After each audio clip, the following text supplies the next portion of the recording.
Bueno, después de haber desayunado, creo que nos podemos disponer con un poquito más de energía y vitalidad para dar paso al desarrollo del tercer Congreso de Salud de los Trabajadores, que en esta ocasión, en esta instancia, precisamente en este momento, se abordará el tema financiamiento por gestión de enfermedad. La gestión de enfermedades constituye una de las áreas que mayor crecimiento e inversión ha experimentado dentro de la medicina gestionada en los últimos años, quedando mucho camino en nuestra realidad por recorrer, como así también por definir.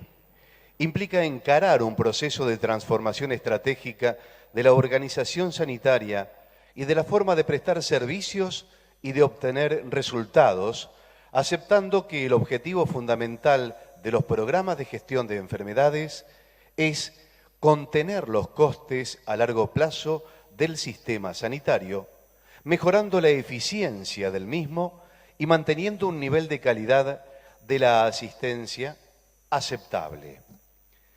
La coordinación de este panel estará a cargo del doctor Alfredo Stern, director médico de la Obra Social de Sanidad y miembro de la comisión directiva del Instituto. Participan de la misma el doctor Benjamín Surace, director del Policlínico de la Unión Obrera Metalúrgica y director de Planeamiento Estratégico de la Obra Social de Gastronómicos, como así también el doctor David Aruachán, coordinador operativo de la Superintendencia de Servicios de Salud de la Nación y gerente general del Instituto de Investigación Sanitaria de la Seguridad Social. Finalizando los panelistas, encontramos al doctor Juan Cifre, presidente de la Obra Social Ferroviaria. Señor moderador, tiene usted la palabra. Muchas gracias, buenos días a todos. Entre los que se queden y aplaudan a los expositores, se sorteará Sofos Bubir más Daglatas Bir, que podrán poner a disposición de quien así lo necesite.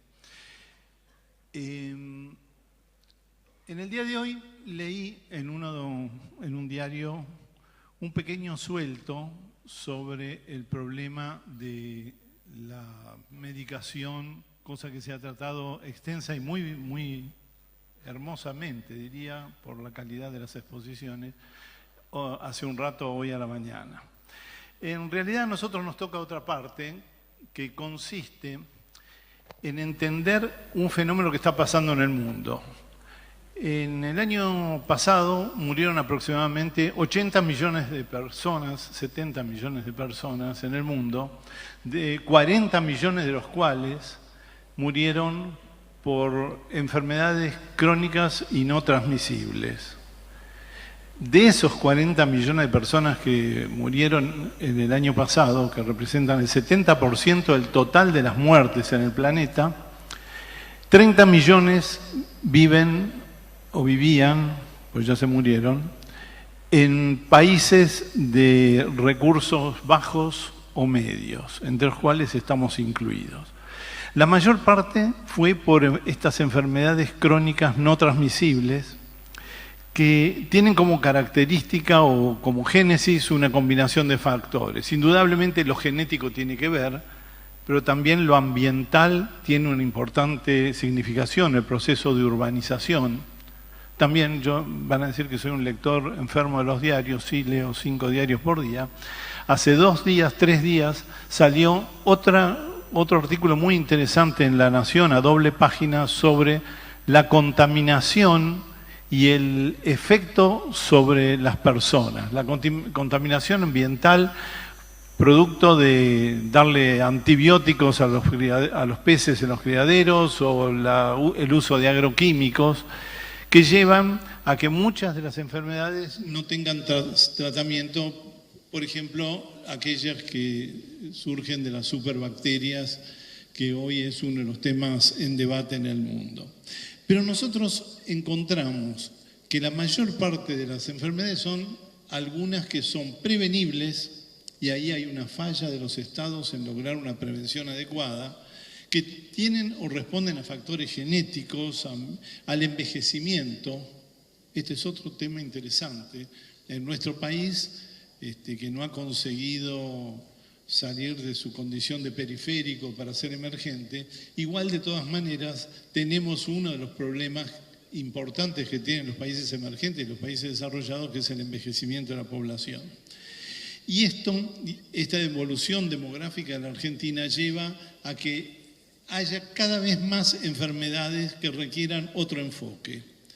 Y este enfoque es para estas personas que tienen como característica personal, en general son gente grande, que no nos enseñaron a los que estudiamos medicina hace 40 o 50 años, porque tienen multipatologías que requieren una medicación múltiple también, un multiabordaje.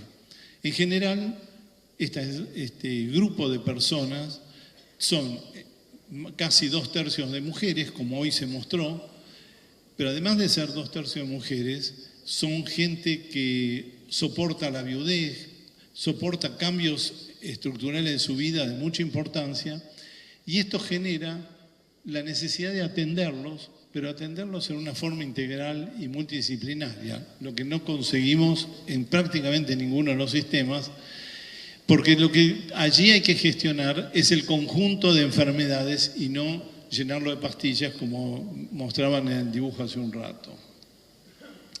Los modelos de encuadre que se han buscado no son los adecuados, y esta polimedicación, estos estudios innecesarios, el costo de los nuevos medicamentos, como hoy se expresó, el costo de los medicamentos está caminando hacia ser el 40% del total de los costos o gastos de los financiadores, en nuestro caso de las obras sociales. Todo esto para ver cómo atendemos otro problema, que es la fragilidad de los pacientes crónicos o los que necesitan atención distinta. Acá, cuando hemos hablado, prácticamente toda la primera mesa habló sobre los costos. Indudablemente este es un tema de altísima preocupación. Pero en lo personal creo que además hay que pensar en la calidad de atención que estamos brindando. No es lo mismo dar una atención integral, multidisciplinaria y guiada por guías de consenso amplio, y hacia eso apunta la gestión de enfermedades, que hacerlo en forma aislada, dividida y sin este requisito. Indudablemente la gestión de enfermedades es un tema que viene desde hace tiempo. Hay estudios en Estados Unidos como modo de enfrentar este gasto creciente e imparable. Hay tal vez uno de los ejemplos que uno toma siempre es una experiencia de Kaiser Permanente, que describió muy bien las líneas de atención en una pirámide. Nosotros estamos comprometidos en ayudar al cambio, en gestionar mejor las enfermedades, lo que nos ayudará a bajar los costos. Siempre el dinero en salud es insuficiente, pero si bajamos un poco el gasto en esto, es probable que tengamos suerte a futuro. De esto se trata esta mesa, de ver cómo gestionamos las enfermedades. Y para eso tenemos, en primer lugar, como dijo nuestro locutor, al doctor Benjamín Surace. Reitero, es director del Policlínico Central de la UOM y además gerente de planeamiento de UTGRA, y un experto en el tema. Creo que es una de las personas más indicadas para que haga una síntesis nacional e internacional de qué se trata este tema de la gestión de enfermedades. Benjamín, somos todo oídos. Esperemos que la tecnología funcione. Óptimo. Gracias, Alfredo. Buenos días a todos. Gracias por venir, por acompañarnos en este tercer congreso. Y realmente para mí es un placer y un honor compartir este panel de trabajo con tres amigos con los que nos encontramos semanalmente para tratar todos los temas que nos preocupan de salud. Y la gestión de enfermedades crónicas, es un tema que veníamos hablando ya desde hace mucho tiempo, desde el inicio del instituto, de que era una asignatura pendiente para los argentinos. Por eso, en estos minutos, la idea es presentarles una breve reseña internacional de lo que hemos visto con mayor relevancia en los distintos países por las publicaciones y en dónde estamos parados nosotros fundamentalmente en la visión nuestra de la seguridad social en el sector. Entonces, en primer lugar, lo que muestra la Organización Panamericana de la Salud con respecto al número de enfermedades crónicas, al gasto de esas enfermedades crónicas y a la población que corresponde, vinculando esas tres variables, nos está diciendo que el aumento de la esperanza de vida, las mejoras en la atención sanitaria, como la adopción de determinados estilos de vida, han cambiado y han condicionado en la actualidad lo que es el patrón epidemiológico dominante y que está representado por la presencia de múltiples problemas crónicos de salud. Este impacto se siente en términos de tasas desproporcionadamente altas de enfermedad, discapacidad y muerte. Y se refleja también, lógicamente, en el aumento de los costos de la atención médica y la necesidad de una atención cada vez más compleja de los pacientes, particularmente aquellos que tienen más de una patología o de una enfermedad crónica. Como consecuencia de esto, los sistemas de salud afrontan el reto de adaptarse a estos cambios y dar respuesta a las nuevas necesidades, que son necesidades para los pacientes, que son necesidades para los profesionales y que son necesidades para los financiadores. ¿Por qué es importante este tema para el Instituto de Investigaciones Sanitarias de la Seguridad Social? Más allá de estos números, hay una realidad que está detrás de ellos. Un mejor conocimiento del ciclo de vida de las enfermedades crónicas debería conducirnos al desarrollo de modelos de gestión eficaces. Un modelo de atención no es un libro de recetas, es sí un marco de múltiples variables que pueden guiarnos a iniciativas para abordar un problema complejo, como es la adherencia, la responsabilidad o el autocuidado, visto por el lado del paciente, o el crecimiento de los costos asociados del lado del financiador, y transformando lo que es una atención fragmentada que vuelca todo su expertise a la resolución de los eventos agudos en una atención continuada durante la cronicidad. Las enfermedades crónicas no transmisibles son las de mayor impacto sanitario y claramente tienen diferentes estrategias de gestión con las otras enfermedades crónicas, como son las transmisibles, como es el HIV-Sida, o como son las de alto costo y baja incidencia, en el caso de artritis reumatoidea, esclerosis múltiple, hemofilia o algunos cánceres. Y con las enfermedades raras, también es distinta la gestión, de una hemoglobinuria paroxística nocturna, de una enfermedad neuromuscular, distrofia neuromuscular o de una mucopolisacaridosis. Hay organizaciones internacionales que se han destacado en el tema de la investigación y de la gestión en enfermedades crónicas. El Observatorio Europeo sigue los cambios y las tendencias de los países de la comunidad y ha desarrollado un sistema de cuentas de salud. Estas cuentas proporcionan una descripción sistemática de los flujos financieros que permite describir los sistemas de salud desde una perspectiva del gasto. La Kaiser Permanente, como mencionó Alfredo recién, es en Estados Unidos tanto una aseguradora de salud como una proveedora de servicios de salud y cubre una población que supera los 8 millones de afiliados. Kaiser se destaca en varias áreas, como es la integración de la atención, la prevención y el control de enfermedades crónicas. La King's Fund del Reino Unido es otra organización, en este caso, en ellos que tomaron el modelo de Kaiser de gestión, ha predominado la idea de que las iniciativas estadounidenses trasplantadas sin una adecuada reflexión a Inglaterra pueden tener diferentes efectos a los deseados por el National Health Service, debido a que hay una relativa debilidad de las presiones del mercado en un país con fuerte regulación del Estado en la salud como es el Reino Unido. Los cambios que hicieron en el National Health Service fueron, en particular, la forma que se proponen nuevos incentivos para los médicos de familia, para los hospitales y los fideicomisos, para generar un impacto de atención especial para los pacientes crónicos.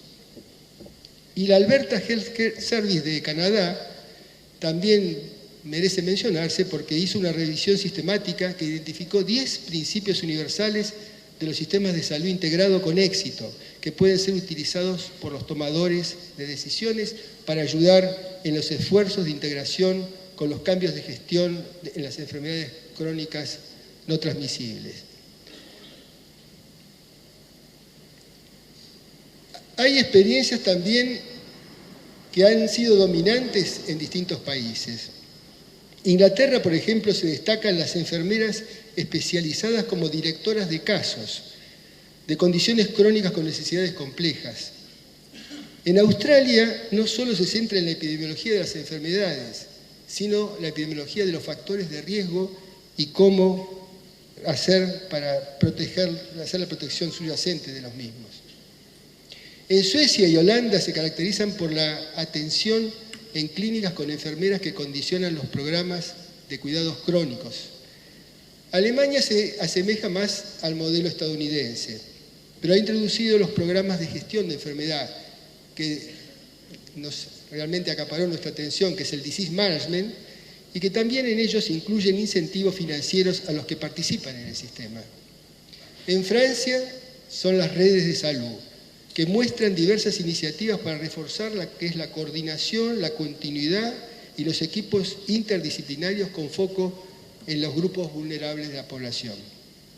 En Canadá la característica es la descentralización. Tienen distintas responsabilidades para organizarse y varios ejemplos, el cual es el más difundido, es el Alberta Netcare, que con un sistema de registros electrónicos centralizado recoge los resultados regionales de todos los programas de prevención. Dinamarca, como Canadá, la característica más importante es la descentralización, pero además el Consejo Danés Nacional de Salud emite recomendaciones y pautas porcentuales para el financiamiento preestablecido para enfermedades crónicas. Y en España, las comunidades autónomas son responsables de los programas. Todas incluyen programas para enfermos crónicos, con énfasis en lo que es atención primaria y en los cuidados de enfermería. También muestran procesos clínicos integrados para hasta 10 enfermedades crónicas.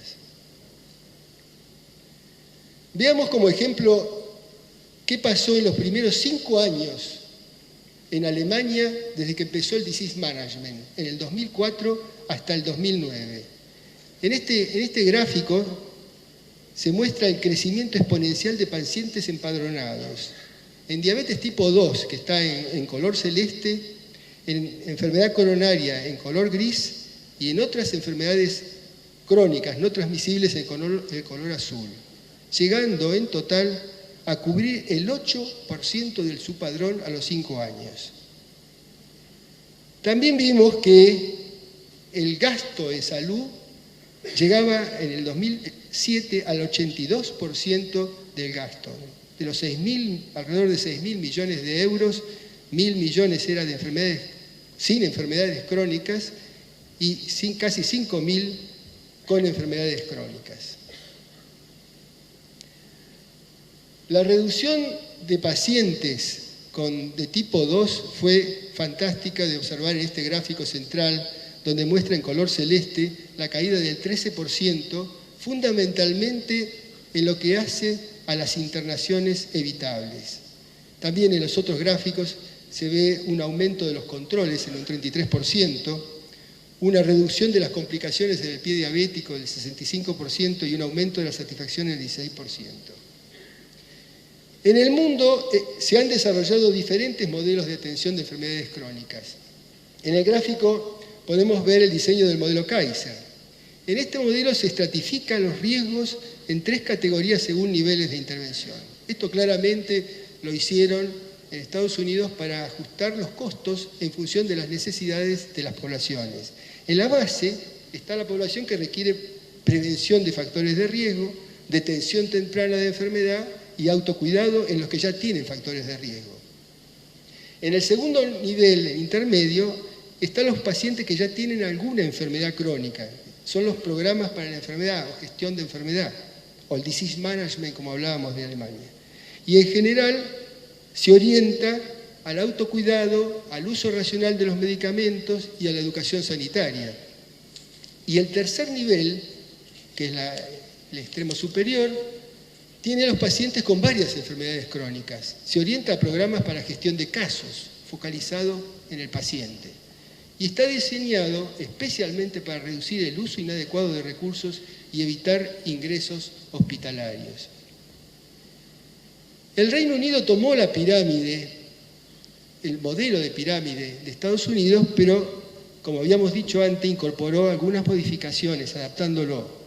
Ellas son aspectos vinculados a los temas sociales, como es la atención por la acción del voluntariado o los cuidados domiciliarios, y aspectos que tienen que ver con la parte sanitaria, que implica una mayor intervención del Estado en la regulación de la atención según los niveles de riesgo. El modelo de McCall Institute, que fue explicado y estudiado por Edward Wagner, es el más difundido en el mundo hoy, incluso por la Organización Mundial de la Salud. Este modelo se diseñó por expertos estudiando la revisión sistemática de la bibliografía médica y buscando aquellas que tenían los mejores resultados. En este caso es el resultado de la interacción de tres áreas que están superpuestas. Por un lado, la comunidad como grupo y sus políticas de Estado en materia de salud. En segundo lugar, el sistema sanitario con sus organizaciones proveedoras, con las guías de práctica clínica como soporte y con las tecnologías de información y comunicación. Y en tercer lugar, lo que sería la práctica clínica, que incluye los equipos de atención primaria con médicos y enfermeras. Esta interacción es la que genera mejores resultados de salud. Las revisiones hasta ahora muestran distintos resultados. En una de las revisiones más importantes que se encuentra en los buscadores de Internet, aparece esta de 10 años de estudios, donde se observa que hasta ahora el autocuidado, la educación sanitaria, los equipos multidisciplinarios y los cuidados coordinados y los planes de cuidados individualizados tienen evidencias positivas en estudios de corte y de calidad. Pero el impacto con fuerza de evidencia por metaanálisis aparece del lado derecho de la diapositiva en la reducción del número de hospitalizaciones. También hay intervenciones que merecen, por la calidad de las mismas,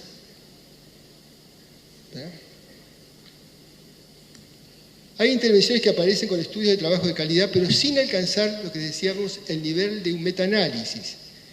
Estos éxitos potenciales más significativos resultan en la prevención de ingresos innecesarios de pacientes complejos en el sistema hospitalario. Para obtener mejoras de eficiencia es necesario intervenir en forma sistemática sobre múltiples variables, más que actuar sobre una sola de las variables. Las intervenciones de gestión de pacientes crónicos de acuerdo a predicciones de alta utilización mejoran sustancialmente las oportunidades para reducir los costos. Y estos predictores de alta utilización son el número de hospitalizaciones recientes o el número frecuente de consultas a los servicios de guardia o algunos incluso indicadores clínicos. También la planificación individualizada previa al alta y el consejo por parte de un equipo multidisciplinario dio y mostró resultados positivos, incluso en la ausencia de otras intervenciones para evitar los reingresos hospitalarios. Gestionar la comorbilidad es más importante que la gestión de una enfermedad a la vez. Y la estratificación de las poblaciones es un paso posterior a la identificación de las enfermedades. Es el caso del modelo Kaiser. Este modelo, el modelo Kaiser, requiere disponer de buenos sistemas de información. Cuando las poblaciones de pacientes están especialmente identificadas y estratificadas, entonces las intervenciones presenciales se pueden combinar con educación, con los cuidados que requiere visitar al médico especialista como el de atención primaria, también con la posibilidad de realizar algún tipo de control o de monitoreo en forma electrónica. Sí, estamos. El monitoreo de medición ambulatoria de glucemia capilar intersticial que está ahora apareciendo en la Argentina requiere un adecuado uso e interpretación en la toma de medidas según los resultados obtenidos. Asimismo, es necesario un importante nivel de motivación e implicación por parte del paciente que asegure la realización de los cambios propuestos. Es necesario también, con respecto a la telemedicina, definir cuál es la población que más puede beneficiarse, haciendo una evaluación rigurosa y cada vez más compleja de las tecnologías, incluyendo los costos de las mismas. ¿Qué pasa en la Argentina? La mayor parte de nuestros recursos hoy, del expertise de nuestros profesionales, de las inversiones de nuevas tecnologías y de la demanda social está en los eventos agudos. Y no está mal que sea así. Lo que está mal es que después de pasar el evento agudo y antes de que surjan o aparezcan estos eventos, los pacientes no están en el radar sanitario. Hicimos en el marco de las pautas del Instituto un trabajo de investigación para considerar cuál era el costo de un paciente que siguiera los protocolos de enfermedades crónicas en 3 variables de costo directo, que son las consultas, las prácticas protocolizadas y los medicamentos cuando tiene medicamentos indicados. Se tomaron los promedios, en ese caso, de los costos de medicamentos y en la última fila del gráfico se puede ver la estimación de esos costos para las enfermedades crónicas que fueron estudiadas, la diabetes, hipertensión, dislipemia, EPOC y síndrome metabólico. Con la misma metodología se pudo establecer que el costo promedio de un diabetes de los 2 tipos al cabo de un año era de 25.900 pesos y el promedio reintegrado por el Fondo Solidario alcanza a valores actuales 14.400 pesos, vale decir un 57% para aquellos pacientes diabéticos empadronados y con seguimientos de protocolos establecidos por la legislación vigente. Y esto es un incentivo para protocolizar y seguir a estos enfermos y no un reintegro. Además, se ha comenzado a digitalizar la información protocolizada, generando un valioso aporte para la obra social, para la superintendencia y para el Ministerio de Salud para conocer el ciclo de vida de la enfermedad, donde se pueden ver los datos antropométricos, los controles de laboratorio, las enfermedades concomitantes. Finalmente, para terminar, nosotros creemos que los modelos de atención de enfermedades crónicas son útiles para pensar en cómo manejar el tema de la sustentabilidad de nuestros sistemas de salud. En cuanto al tipo de modelo, en cuanto a integración, tenemos mucho camino para recorrer, pero tenemos que dar los primeros pasos. Y uno de los primeros pasos es que este tema esté en la agenda pública en el corto plazo. Esto ha sido un poco la idea, el consenso del Instituto, y pensamos que es una forma de empezar a pagar una de las deudas que tiene nuestro sistema sanitario con los argentinos. Muchas gracias.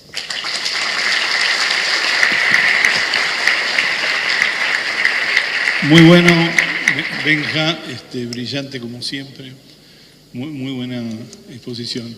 Bueno, le pedimos entonces al coordinador ejecutivo de la Super, un amigo y uno de los hacedores de este congreso, David, que bueno, nos cuente la experiencia desde la superintendencia en temas relacionados con gestión de enfermedades.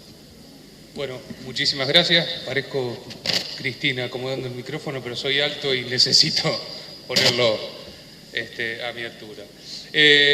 Siendo reiterativo, les quiero agradecer a todos y cada uno de ustedes por acompañarnos en el Congreso. La verdad que como parte de la organización del evento, ver materializado lo que tanto trabajo nos cuesta es una gran satisfacción, que obviamente Es mucho más perceptible mañana, cuando baja toda la adrenalina y cuando uno está un poco más relajado, pero bueno, hoy la satisfacción también se vive. Agradecerles a Alfredo, a Benjamín y a Juan por ser parte de esta mesa y por también darme la oportunidad de contarles un poco nuestra visión, no solamente como Superintendencia de Servicios de Salud y como Instituto de Investigación Sanitaria de la Seguridad Social, sino también como parte del sistema.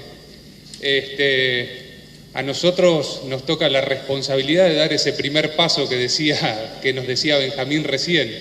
Es decir, nosotros tenemos la responsabilidad de gestión de llevar adelante las herramientas que en los foros de discusión, como es la Comisión Directiva del Instituto de Investigación Sanitaria y otros foros de discusión que hay también en nuestros ámbitos, uno escucha y aprende. Nos toca la responsabilidad de enfocar el radar, que ponía recién Benjamín como ejemplo, a la necesidad concreta del sistema, y la necesidad concreta del sistema está básicamente definida en experiencias internacionales, pero sin perder de vista la necesidad de adaptar esas experiencias internacionales a nuestra propia realidad. Es decir, la lógica de comprar enlatados que han funcionado en otros países creo que no es una realidad que nosotros nos podemos dar el lujo de afrontar. Benjamín nos contaba o nos ilustraba de un proceso que tiene diferentes instancias o tiene diferentes escalones. Es decir, el primer punto es la identificación de la enfermedad, el segundo punto la identificación de las poblaciones y por último la definición de las intervenciones. Un poco sobre la base de esta lógica y tomando algunas referencias que Benjamín también hizo en su presentación, nos tenemos que focalizar en 4 grandes universos: el universo de las enfermedades crónicas no transmisibles, el universo de las enfermedades crónicas transmisibles, una realidad que muchas veces se van un poco de la lupa o del análisis, un poco por la tendencia internacional de hacer más foco en lo no transmisible que en lo transmisible, el alto costo y las enfermedades raras. Estamos todos de acuerdo en que estas son las 4 variables que tenemos que considerar desde el punto de vista de la gestión de enfermedades para poder definir estrategias que sean conducentes y cuyo resultado final sea una mejora contundente en los indicadores de salud de la población, que es la responsabilidad primaria que nosotros tenemos como gestores de salud. Si tomamos diferentes poblaciones como ejemplo de enfermedades crónicas no transmisibles, por supuesto la diabetes es la más paradigmática. De las transmisibles podemos tomar el HIV, del alto costo podemos definir la hemofilia como un parámetro de referencia y poder a través de esta identificación de alguna manera articular diferentes estrategias, y vinculadas con las enfermedades raras podríamos enumerar múltiples entidades nosológicas vinculadas con tecnologías de altísimo costo, pero un poco tomando alguna referencia que hacía Oscar ayer en el taller de judicialización, que hablaba Luis en la presentación de Política Nacional de Medicamentos y también referencia que hacía Gabriel. Por ejemplo, la atrofia medular espinal es algo que hoy nos compete directamente y que tenemos que realmente ser innovadores a la hora de proponer soluciones vinculadas con este tipo de nichos de patología. Benjamín nos decía que una vez que tenemos identificadas las enfermedades, necesitamos identificar las poblaciones, y para esa identificación de poblaciones nos paramos en nuestra realidad. Es decir, la seguridad social a través del Sistema Único de Reintegro tiene una base inconmensurable de información que nosotros empezamos a analizar para poder definir dónde estábamos parados y cuál era el diagnóstico de situación vinculado con la responsabilidad primaria de gestión que teníamos nosotros, no solamente desde la visión sanitaria, sino también desde la racionalidad en la asignación de los recursos económicos. Si tomamos, por ejemplo, el análisis de HIV, podemos definir un universo de 15.710 casos que hoy tienen reintegro a través del Sistema Único que la Superintendencia gestiona y que está, como todos ustedes saben, sostenido por un fondo que se constituye por los aportes de todos los trabajadores. La tasa de prevalencia en la seguridad social de casos de HIV es de 10,21 casos cada 10.000 beneficiarios. Representa el 14% de la población seropositiva del país, un dato no menor, es un dato de peso a la hora de tomar decisiones concretas en cuanto a la gestión de estas enfermedades. También podemos identificar georreferenciamiento, es decir, uno para tomar decisiones también tiene que saber que en un país y en un sistema fragmentado y segmentado como el nuestro, la necesidad de achicar barreras y de alguna manera que esos gaps de distancias no influyan negativamente sobre las decisiones, necesita tener una identificación concreta. Si tomamos los cuatro territorios de mayor prevalencia del HIV, vemos que la provincia de Buenos Aires, por lejos, con casi 5.200 casos, es la provincia más prevalente. Le sigue la capital federal, la provincia de Córdoba y la provincia de Santa Fe. Estos 4 distritos concentran el 88% de la población seropositiva que hoy de alguna manera gestiona reintegro de sus tratamientos a través del sistema único. Algunos números vinculados con las estadísticas de estas poblaciones. Vemos que el 75% de los beneficiarios seropositivos son varones, un 25% son mujeres. El promedio de edad de esta población es de 46 años. Estos son datos analizados a abril de este año, es decir, es información que está prácticamente en tiempo real y que gracias a la estrategia del Observatorio de Precios y ampliación de esa estrategia nosotros podemos tener. La población, es decir, casi los 15.200 pacientes que habíamos definido como población target, se concentra en 209 obras sociales. Este dato no es menor, ya que también podemos definir que 10 obras sociales concentran el 55% de los pacientes y ahí podemos empezar a analizar otras variables que tienen que ver con el equilibrio económico-financiero de estas 10 obras sociales a la hora de dar respuesta concreta a esta cobertura terapéutica. La media promedio anual por paciente es de 70.000 pesos, si hablamos en materia de inversión, de gasto, es decir, de lo que cada paciente de alguna manera recupera o se reintegra a la obra social que lo financia a través del fondo. Y el 50% de este gasto se concentra en un 20% de los pacientes. Tengamos en cuenta que a través de la lógica del sur, el HIV es una de las patologías que está modulada, con lo cual hay muchos de estos datos que si bien los podemos tener de forma directa, otros los inferimos a través de definiciones econométricas porque no tenemos la información concreta, pero sí extrapolar estos números nos es fácil. Para resumir un poco esta definición, el 14% de los reintegros de medicamentos de SUR corresponden a la patología HIV.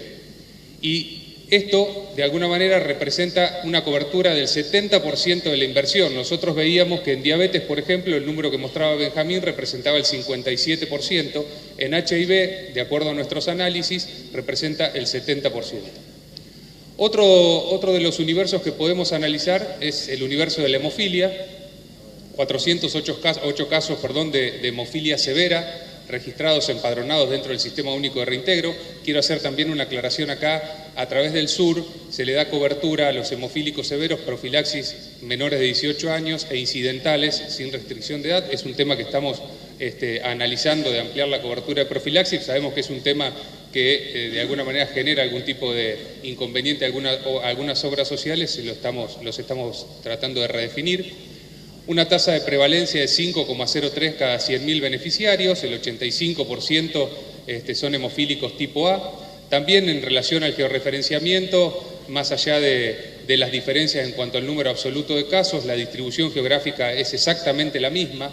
Acá un detalle, la provincia de Chubut es la que mayor tasa de prevalencia de pacientes hemofílicos tiene y la provincia de Neuquén es la que menor tasa de prevalencia de hemofílicos. En estos 4 distritos está concentrado el 70% de la población que de alguna manera tiene reintegro a través de nuestro sistema único. 87 obras sociales son las que presentan expedientes para recuperar pacientes con hemofilia. 7 obras sociales concentran el 51% de los pacientes. Esto habla un poco también del número absoluto de beneficiarios que cada obra social tiene, porque hay una prevalencia de enfermedad vinculada con un número de población. Y definimos también la media del gasto, es decir, el 50% del gasto se concentra en 30 afiliados. Este número es escandaloso, analizando algunas variables de fondo, pero es un número que nos llama poderosamente la atención. El último punto tiene que ver con la diabetes. Es un tema que ya Benjamín abordó, pero quería traer algunos números. Como ustedes bien saben, a través de la resolución 1711 del año 2014, se modificó por la 547, se amplió el importe de incentivo que se le daba a las obras sociales para el empadronamiento y el seguimiento de los pacientes diabéticos que tenían en su padrón. A la fecha, 53 obras sociales son las que están en este sistema de empadronamiento y seguimiento. Sobre un total de casi 300 obras sociales, vemos que el impacto de esta estrategia ha sido moderado o bajo, con lo cual estamos reviendo también un poco cuáles deberían ser las conductas para corregir esto. La tasa promedio de diabéticos informados es de 3,27%, con algunos otros números que hacen que los extremos, es decir, los rangos de informe vayan de casi el 9,6% al 0,003%, o sea, números que no son lógicos si analizamos las pirámides poblacionales que las obras sociales en su conjunto tienen en nuestro sistema. Y fundamentalmente las dos variables más informadas son, por supuesto, la glucemia y la hemoglobina glicosilada, también con una discrepancia muy notoria entre obra social y obra social y una tasa promedio de cumplimiento menor del 70%. Como les decía al principio, a nosotros nos toca la responsabilidad de dar este primer paso y de alguna manera ser prácticos con respecto a proponer estrategias vinculadas con la gestión de enfermedad. Después de haber discutido, como contaba Benjamín y como hacía referencia Alfredo, en el seno de la comisión directiva del instituto, cuál debería ser la mejor estrategia para abordar este tema, coincidimos en que deberíamos darle una lógica de razonamiento que alinee fundamentalmente 4 variables que para nosotros son fundamentales y que son variables que se hablaron en la mesa que nos antecedió y que se hicieron referencia también en esta mesa. En primer lugar, la indicación, es decir, poder de alguna manera, si bien uno no tiene el poder directo de condicionar la indicación, tiene la posibilidad de controlar lo que esa indicación, cómo esa indicación impacta en el sistema. Entonces, una de las variables que nosotros estamos pensando en definir es poder abordar la indicación del profesional tratante como una variable de análisis. El segundo punto tiene que ver con el costo, es decir, definir estrategias tendientes a disminuir los costos transaccionales, no solamente vinculados con el costo del medicamento, sino también con la carga de trabajo administrativo que las obras sociales tienen para cumplir con los requerimientos reglamentarios que la superintendencia o las diferentes autoridades de aplicación así les exigen. El tercer punto, definir frecuencias de utilización, es decir, poder tener estadísticas concretas vinculadas a la frecuencia de utilización de diferentes tecnologías médicas, sean de diagnósticas o terapéuticas, es sumamente importante. Y por último, definir indicadores de seguimiento y efectividad, o como le gusta decir a Gabriel, tracers, que sean transversales a todo el sistema y que nos permitan medir directamente el impacto de esta política pública vinculada con la gestión de enfermedad, no solamente en el ámbito de la seguridad social, sino también transversalmente a todo el sistema. Lo que planteamos es, como les decía hace un ratito, la necesidad de aplicar el concepto de gestión de enfermedad al Sistema Único de Reintegro. Este concepto de gestión de enfermedad tiene que ver con la aplicación de estas herramientas de gestión de enfermedades que definíamos recién en el marco de este sistema, con diferentes objetivos específicos que tienen que ver con un modelo de asignación de recursos económicos, que tiene que ver con la identificación de poblaciones sobre la base de un perfil epidemiológico y demográfico. También está muy relacionado con el establecimiento de las definiciones de guía de práctica clínica, los consensos que el superintendente hacía referencia en su exposición son fundamentales para alinear a todos los actores del sistema, para no tener barreras directas o indirectas a la hora de impulsar estas diferentes políticas públicas. También los indicadores sanitarios globales y específicos, porque no solamente uno tiene que ir a medir indicadores vinculados con la patología, porque la patología también impacta indirectamente en el seno de la familia, en el seno de la sociedad, genera problemáticas vinculadas con la segmentación socioeconómica de los grupos poblacionales. También la definición de los perfiles de eficacia y efectividad sanitaria de los agentes del seguro, es decir, un poco replicando lo que decía el superintendente en la gestión de compra, poder tener perfiles de gestión por enfermedad de cada uno de los agentes del seguro es sumamente necesario. como les decía recién, la disminución de la carga administrativa para los agentes del seguro, con la aplicación de las nuevas tecnologías de la información y la comunicación, que hoy es impensado que no se apliquen a este tipo de estrategias.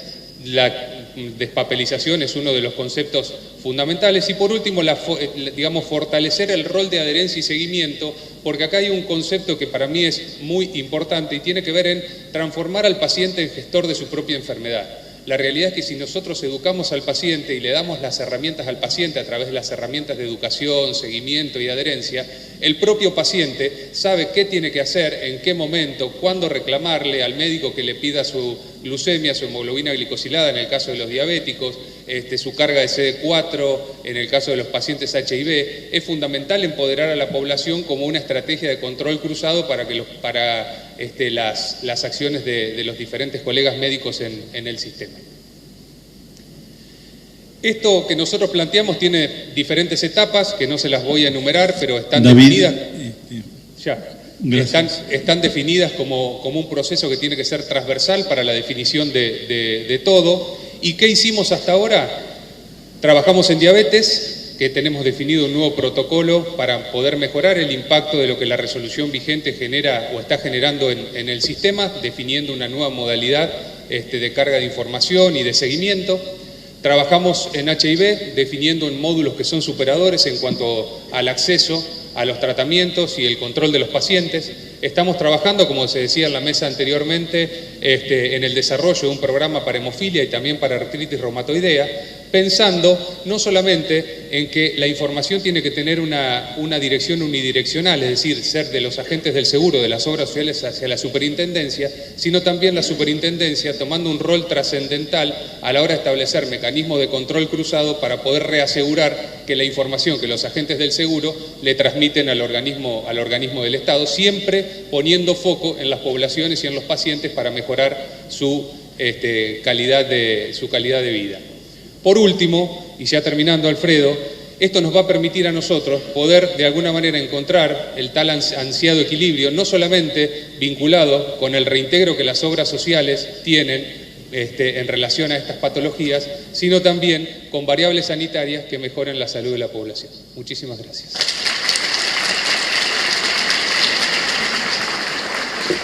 Muy bueno, felicitaciones, excelente.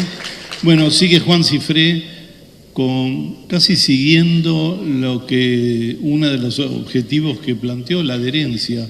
Bueno, contanos de la adherencia y de la gestión de enfermedades. Bueno, buenos días. Yo voy a hacer, como dice David, como Cristina, yo también me lo tengo que poner, pero para abajo al micrófono. Gracias en nombre del Instituto, y como voy a hablar de adherencia, por la adherencia a quedarse en esta presentación, y como soy lo que media entre ustedes y el almuerzo, voy a tratar de que lo que más se acuerden de esto sea la brevedad de la charla. Hablamos hoy de política de medicamentos o de la falta de ella, de formas de negociar con la industria y de tratar de descubrir el porqué de los precios de los medicamentos, cosa que el doctor Leverstein abrió con mucha claridad. Y hoy, después de lo que vimos en la mesa, empezamos a hablar de gestión de enfermedades. David habló claramente de los datos que se están teniendo hoy con la superintendencia, y a mí me toca hablar del punto de unión de todo esto que se habló, que es muy macro, que es la gestión directa entre el equipo de salud y el paciente. Hablar de adherencia a tratamiento significa de base tomar conceptos que lamentablemente, como siempre somos los médicos, no tenemos criterios únicos. Tomé los datos de la OMS porque me parece que es lo que está más difundido, hablando de lo que es adherencia a tratamiento y lo que es persistencia. Creo que de esto no voy a entrar en detalle, las presentaciones seguramente van a estar disponibles, pero sí hay algunas cosas que me gustaría estar hablando. ¿Por qué hablamos de falta de adherencia al tratamiento y de cuáles son sus causas, que las tienen enumeradas ahí? Porque la falta de adherencia al tratamiento claramente es un desperdicio en lo que es la gestión de salud. Nos preocupamos por tener médicos que prescriban, nos preocupamos por tener sistemas que financien y después nos preocupamos por si el paciente recibe o no recibe la medicación, y si la recibe, si sabe cómo la tiene que tomar. Y en eso vamos a ver que ahí tienen las causas más frecuentes desde el paciente, por qué el paciente no toma la medicación.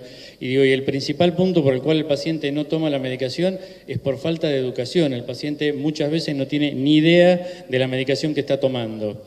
La Organización Mundial de la Salud habla de estas 5 esferas en las cuales uno tiene que analizar su organización. La idea acá es que cada uno analice su organización desde esta visión y pensando que en realidad la inversión que hacemos en medicamentos, la mitad de esa inversión se pierde porque la gente no tiene adherencia al tratamiento. Claramente es un gasto innecesario en salud. Cuando estamos hablando de presupuestos finitos, esto es un desperdicio. Y cualquier medida que uno pueda tomar en esto es de las medidas más trascendentes que uno puede hacer sin plata. Esto se hace con educación. Claramente ahí la diapositiva lo que trata de marcar es el impacto de lo que se pierde y lo que aumenta en esto las comorbilidades, es decir, buscamos un resultado determinado con un tratamiento, no solo no lo cumplimos, sino que aparecen comorbilidades asociadas. Y en esto el concepto patriarcal que teníamos los médicos hace algunos años, de que lo que el médico decía era lo que había que hacer, que es el concepto ahí de cumplimiento. Hoy el concepto de adherencia es un concepto mucho más amplio que requiere de la participación activa del médico con el paciente, de la comprensión de la cultura, de la educación, de las posibilidades de ese paciente. Si el criterio de adherencia es un criterio mucho más amplio de lo que muchos de los médicos, yo hago medicina asistencial, estamos acostumbrados a hacer. Claramente, como dice la Organización Mundial de Salud, los enfoques más efectivos son cuando uno tiene en cuenta cada uno de estos puntos en forma individual, pero en conjunto. Nada se puede hacer por separado. Tenemos ahí los datos de factores sociales. El dato de pobreza es un dato muy relevante. En nuestro país estamos hablando permanentemente de que tenemos 30% de pobreza. Hay mucha gente que no tiene hoy la educación necesaria para entender, para leer o para comprender lo que el médico le dice. Los médicos hablamos muy difícil, no nos entendemos entre nosotros y después le echamos la culpa a los pacientes que no entienden, porque el que no entiende es el paciente. Y los que no nos tomamos el trabajo de explicarle, tratar de bajar al nivel del paciente somos nosotros. Entonces, buena parte de esa responsabilidad con un país que tiene 30% de pobreza es de los médicos o del equipo de salud, porque no solo los médicos tenemos que participar en esto.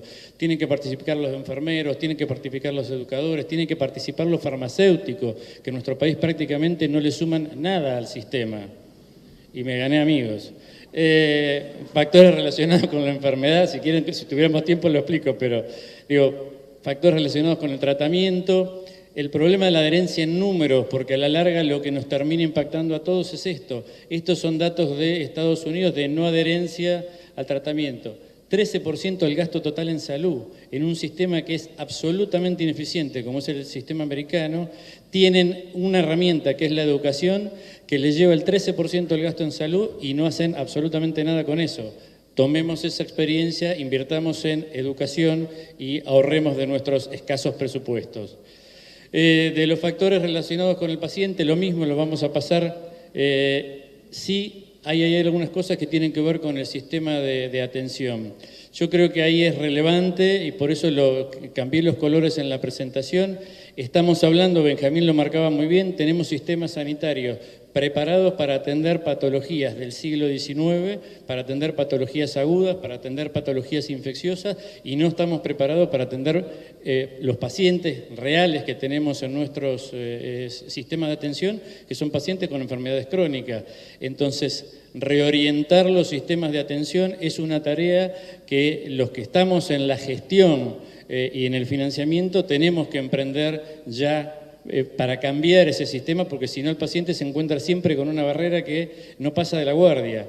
Y el tema de pensarlo reorientado al paciente me parece que es el elemento esencial.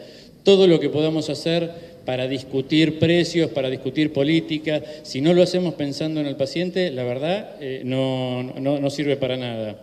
Pongo ahí como ejemplo un dato que es de la obra social con el tema de HIV, enfermedad crónica transmisible, pero que en algún momento para nosotros era un problema desde el punto de vista económico, una población muy difícil. Tomado un programa de adherencia centrado en el paciente, esos son los resultados. Eso es lo que se puede lograr si uno se sienta a analizar el problema desde todos los puntos y orientado directamente a la necesidad del paciente. Ejemplo de Estados Unidos, el tema de aumentar el gasto en medicamentos mejora los resultados del sistema sanitario. Ahí lo van a ver con distintas patologías. Esto uno lo hace, nosotros lo hacemos en la obra social con los pacientes con enfermedad cardiovascular. Mejoramos el acceso a la cobertura, le damos cobertura del 100% medicación y los resultados son que se internan menos diabéticos, se infartan menos pacientes, tenemos menos accidentes cerebrovascular, baja la mortalidad. Esto uno lo tiene que hacer, lo tiene que pensar y realmente es una inversión, no es un gasto. El decálogo de adherencia de la Organización Mundial de la Salud, en esto hay un punto que me parece vital, el primero, la responsabilidad no es del médico, la responsabilidad es del paciente. El paciente tiene que asumir su responsabilidad con la enfermedad que le tocó en la vida tener. Muchas veces estamos corriendo atrás de decisiones del sistema de salud que el paciente no comparte y no asume. Entonces me parece que esto es muy bueno de recordar que el paciente también tiene que participar. Cuando sigue el decálogo también aparece el dato de que los médicos no somos los únicos responsables, somos una parte responsable del sistema, pero cada uno desde su lugar tiene responsabilidad en el resultado de adherencia al tratamiento. Dato global, que hoy lo hablaba también el doctor Sigman, me parece en su alocución, 10% de la población consume el 70% de los gastos y hay un 1% que consume el 30%. Entonces, está claro que esta identificación de poblaciones nos permite actuar sobre aquellos subgrupos de pacientes que son los de mayor riesgo y los de mayor gasto. Datos de la superintendencia, 5 patologías se llevan el 50% del reintegro. Estos datos son de lo que me dio David del año 2014, creo que eran 140 millones de dólares. Hay, si estos datos son reales, 70 millones de dólares que estamos tirando de nuestro presupuesto porque el paciente no tiene adherencia al tratamiento. Costo humano de las enfermedades, lo mismo hablando de lo que es a nivel Estados Unidos, $8.000 por paciente es lo que cuesta hoy una enfermedad y cuando ven ustedes ahí hay 190 millones de americanos que al menos tienen una, fíjense la cantidad que tienen más de una enfermedad, es decir, estamos ante pacientes que son distintos a los pacientes que nos enseñaron cuando al menos yo estaba en la facultad y creo que Alfredo también, ¿no? Eran otros pacientes.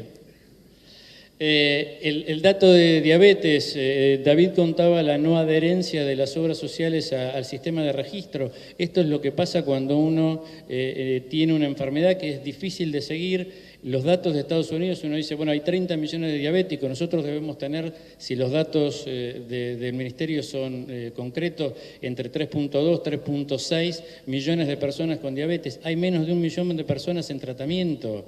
Entonces ahí tenemos los resultados, después miramos lo que gastamos en diálisis, lo que gastamos en amputaciones, lo que gastamos en infarto, en angioplastia. Esto es no gestionar la enfermedad.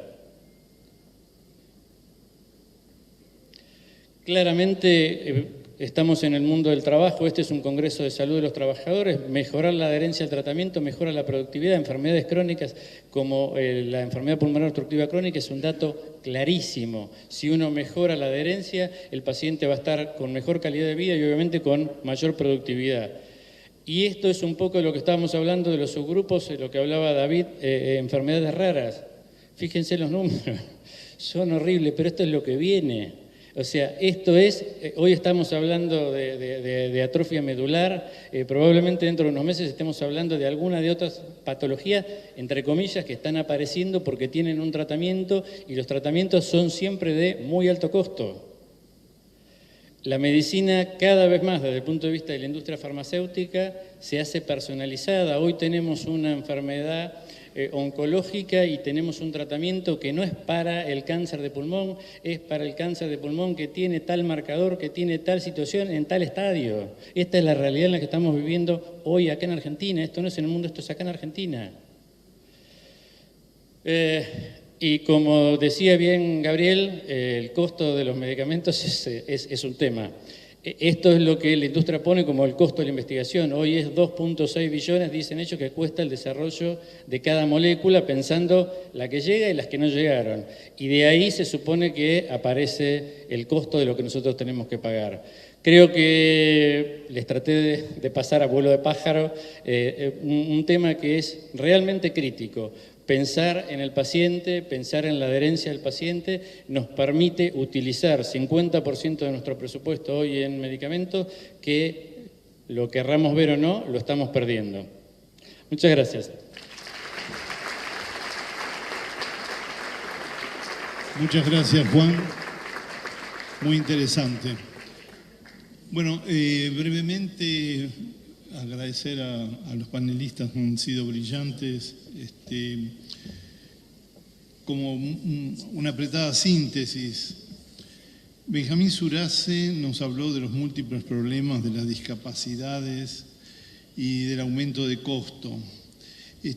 También yo creo que hizo una referencia final sobre un tema que es importante y que no es solamente un problema de costos, es un problema de calidad de atención y de resultados en la atención. Lo que también en el final hizo mucha referencia a Juan. Juan habló mucho de la adherencia y del compromiso de los pacientes. Tal vez, como reflexión personal, la adherencia depende de la calidad de la relación que tiene el paciente con el equipo de salud. Cuando un paciente es atendido en 3 minutos o en 10, tal vez no logramos convencerlo de la adherencia. Yo rescataría mucho también lo que nos contó David, ¿no? En primer lugar, porque nos asombra a los que tenemos muchos años en el tema de gestión de salud, que por primera vez se muestran números claros que realmente son creíbles. Y esto es un mérito que tiene Luis Servino como superintendente, David como su coordinador operativo y la gente nueva de la superintendencia. Creo que por primera vez tenemos datos concretos. Y esos datos concretos, cuando David lo divide en ejemplos específicos dentro de las enfermedades transmisibles del HIV y dijo cuáles son los costos, y es bueno saberlo porque si conocemos tenemos oportunidad de corregirlo. El tema de diabetes también es importante. Nosotros tenemos un subregistro en todo el sistema de diabéticos y si salimos a buscarlo no sé si lo vamos a poder pagar o si estamos en un dilema. Estamos sin saberlo, ¿no? Bueno, habló de los objetivos especiales que tienen, me parece muy bueno, muy interesante, y finalizó con el tema de la adherencia, que fue el tema central de Juan. Tal vez quede agregar a esto que, como se habló hoy a la mañana, y tal vez no se tocó con la suficiente fuerza, se hace cada vez más necesario que el país tenga una agencia de evaluación de tecnologías. Esto hasta ahora no lo hemos logrado, hay proyectos de ley, hay proyectos de DNU, hay proyectos de proyectos, pero no aparece. Y que eso sea vinculante, porque nos permitiría tal vez mejorar la gestión y dentro de eso la gestión de enfermedades. No solamente las crónicas, sino y muy especialmente las enfermedades de altísimo costo, las enfermedades raras. Bueno, muy agradecido a todos y especialmente al Instituto por permitirme coordinar esta mesa, y un aplauso para ustedes, los panelistas que han estado muy bien. Muchas gracias. Acaba de finalizar entonces el panel que ha tratado el tema financiamiento por gestión de enfermedad.